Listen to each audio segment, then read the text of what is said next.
Oke, kawan-kawan semuanya, Assalamualaikum warahmatullahi wabarakatuh.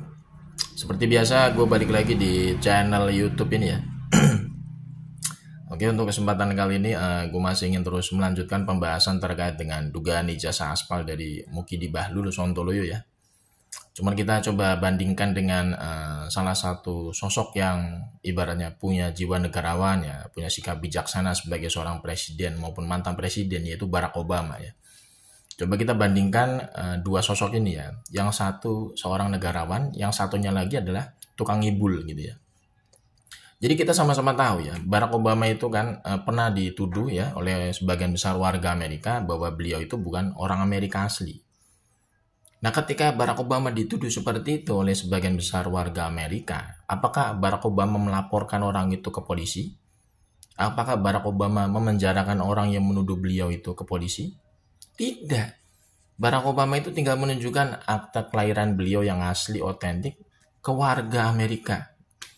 Jadi warga Amerika itu bisa melihat dokumentasi otentik akta kelahiran beliau dari Hawaii langsung. Apakah Barack Obama setelah menunjukkan keaslian akta kelahiran beliau yang menunjukkan bahwa beliau adalah orang Amerika asli, lalu beliau memenjarakan orang yang menuduh beliau itu? Tidak. Barack Obama memaafkan orang yang menuduh beliau itu. Warga Amerika semua bisa tenang karena Barack Obama sudah menunjukkan keaslian akta kelahiran beliau dari Hawaii yang menunjukkan bahwa beliau itu memang benar-benar orang Amerika asli, lahir di Amerika. Permasalahan simpel selesai. Hanya dengan menunjukkan satu dokumen otentik asli berupa akta kelahiran. Tidak perlu ada warga negara yang dipenjara, tidak perlu ada warga negara yang dilaporkan ke polisi. Itulah contoh sosok seorang presiden maupun mantan presiden.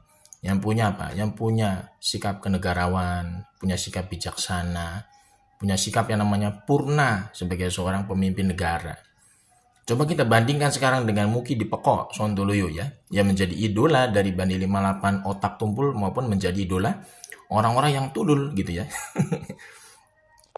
Jadi Mukidi Peko ini ya dituduh oleh Bang Rismond dan kawan-kawan itu ijazahnya aspal, skripsinya aspal gitu ya. Apa yang dilakukan oleh Mukidi? Yang dilakukan oleh Mukidi itu dua. Melaporkan Bang Rismond dan kawan-kawan ke polisi, berniat untuk memenjarakan mereka. Yang kedua, Mukidi ini mengerahkan buzzer, mengerahkan relawan pokoknya, mengerahkan penjilat komisaris untuk membela ijazah aspalnya dia di ruang publik. Sedangkan ijazah aslinya dia secara fisik tidak pernah muncul di publik, tidak pernah muncul di pengadilan.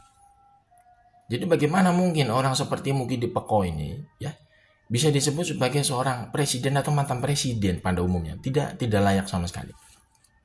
Makanya gue bingung, orang seperti Mukidi ini kok bisa lolos menjadi presiden selama 2 periode. Ini bagaimana ini ya? Legacy ibaratnya kepemimpinan di bangsa kita. Pernah dipimpin oleh orang yang memalukan seperti ini karakternya. Tidak punya yang namanya sikap negarawan, tidak punya namanya sikap kejujuran, tidak punya namanya sikap bijaksana ketika menyelesaikan permasalahannya secara pribadi. Ya, aneh juga gitu kan. Dituduh ijazahnya aspal ya, bukannya membuktikan ijazah aslinya di hadapan publik seperti Barack Obama, justru malah memenjarakan orang yang menuduh dia.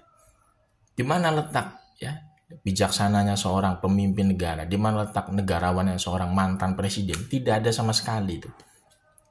Justru malah menimbulkan masalah baru. Terkait dengan kasus ijazah aspalnya dia, justru malah semakin membongkar kebobrokan aspal ijazah dia sendiri. Dengan apa? Dengan tidak pernah muncul ijazah aslinya di hadapan publik.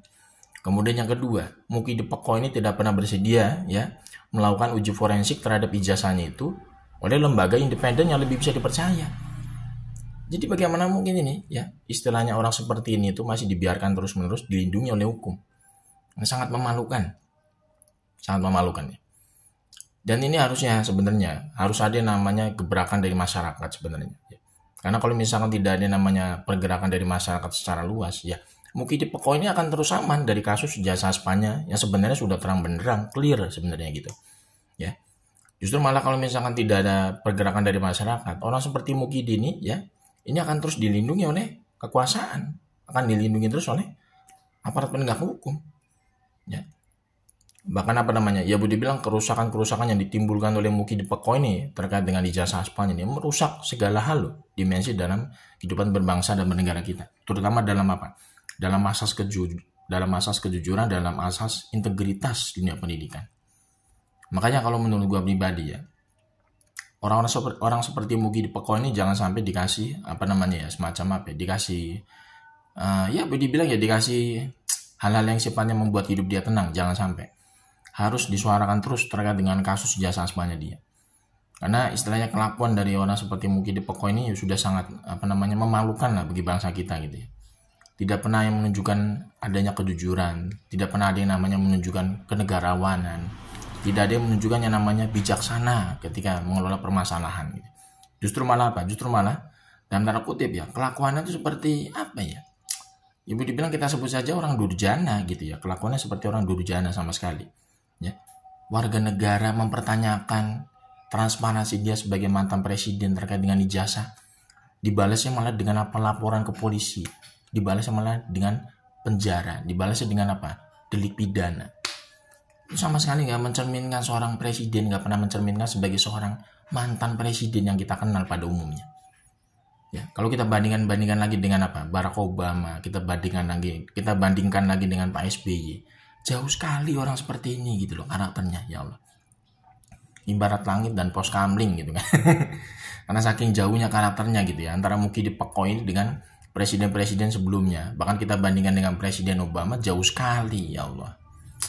Memang ini sangat memalukan ya, sangat tragis gitu ya. Kita pernah dipimpin oleh orang seperti ini selama 2 periode, tragis banget.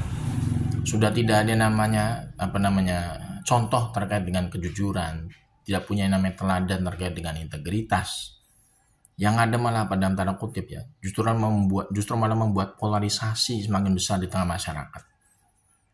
Ya gue berharap orang seperti ini tuh cepat atau lambat bisa diadili ya, terutama lewat kasus jasa aspalnya dia ini.